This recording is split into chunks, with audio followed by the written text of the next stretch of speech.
Hi friends, இன்றைக்கி நம்ம என்ன ஸ்பெஷல் பார்க்க போகிறோம்னா, இன்றைக்கி நம்ம சாம்பார் எப்படி வைக்கிறதுங்கிறத பார்க்க போகிறோம். சிம்பிளாக குயிக்காக வைக்கலாம். அந்த சாம்பார் சாப்பாடுக்குள்ள ரொம்ப சுவையாக இருக்கும்.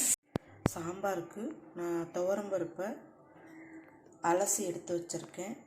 அதோட 4 பச்சை மிளகாயும் சேர்த்துருக்கேன். அப்புறம் பெரிய வெங்காயத்தை ஒன்று அரிஞ்சு வச்சுருக்கேன், அதையும் சேர்த்துருக்கேன். அடுத்தது ஒரு தக்காளி அரிஞ்சு வச்சுருக்கேன், இந்த தக்காளியும் சேர்த்துக்குங்க. கொஞ்சோண்டு மஞ்சத்தூள் சேர்த்துக்கணும், தேவையான மஞ்சத்தூள். அடுத்தது பெருங்காயம், பருப்பு வாய்வுள்ள அதுக்காக தேவையான அளவுக்கு பெருங்காயம்.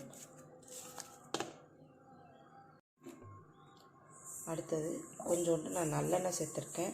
ஏன்னா துவரம்பருப்பு பொங்கி மேலே குக்கரில் வைக்கிறோம்ல, பொங்கி மேலே வரக்கூடாதுங்கிறதுக்காக நான் கொஞ்சோண்டு நல்லெண்ணெய் சேர்த்துருக்கேன்.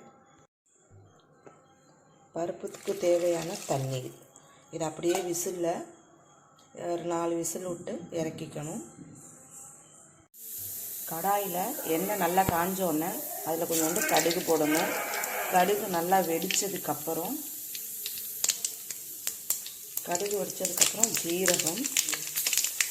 ஜீரகமும் வெடித்ததுக்கப்புறம் எடுத்து வச்சுருக்க பட்டை மிளகா,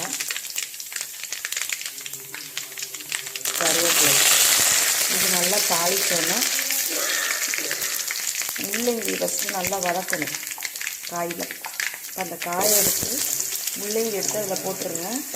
முள்ளங்கி பச்சை வாடை போகிற அளவுக்கு நல்லா எண்ணெயிலே நல்லா வதக்கினாலும் சாம்பார் நல்லாயிருக்கும். சவுச்சவு, அடுத்தது சவுச்சவு எடுத்து வச்சுருக்க காய், நான் எடுத்து வச்ச காய் சவுச்சவு. அந்த சவுச்சவையும் அதில் சேர்த்து நல்லா எண்ணெயில் வதக்கணும்.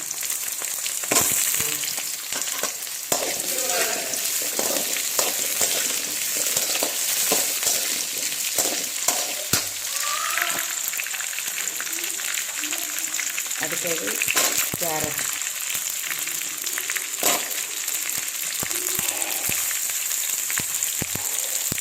அடுத்தது அவரைக்காய்,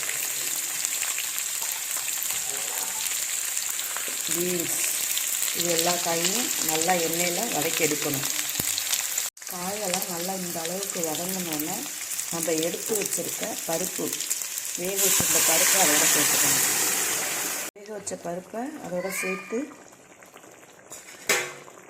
ஒரு கிண்டி விட்டுட்டு நல்லா காயெல்லாம் நல்லா வேகிற அளவுக்கு விட்டுறணும். தேவையான அளவுக்கு உப்பு சேர்த்துட்டு அதோட நம்ம சாம்பார் பொடி, நான் சக்தி சாம்பார் பொடி எடுத்திருக்கேன், அதில் ஒரு 2 ஸ்பூன் சாம்பார் பொடி.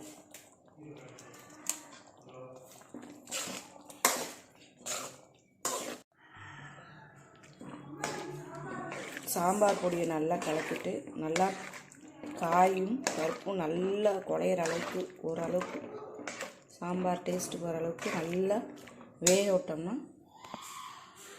சுவையான சாம்பார் ரெடி. இதில் நான் தேவையான கொஞ்சோண்டு தேங்காய், நான் எப்போதுமே சாம்பாருக்கு தேங்காய் அரைச்சி ஊற்றிடுவேன். அதனால கொஞ்சோண்டு தேங்காயும் ஜீரகமும் போட்டு அரைச்சி அதில் கொஞ்சோண்டு சேர்த்துருக்கேன்.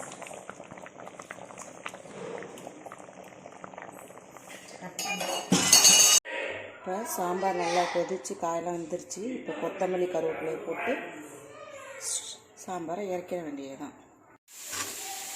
இந்த மாதிரி செஞ்சு பார்த்துட்டு உங்களுக்கு பிடிச்சிருந்தா லைக் பண்ணுங்கள், ஷேர் பண்ணுங்கள், சப்ஸ்கிரைப் பண்ணுங்கள்.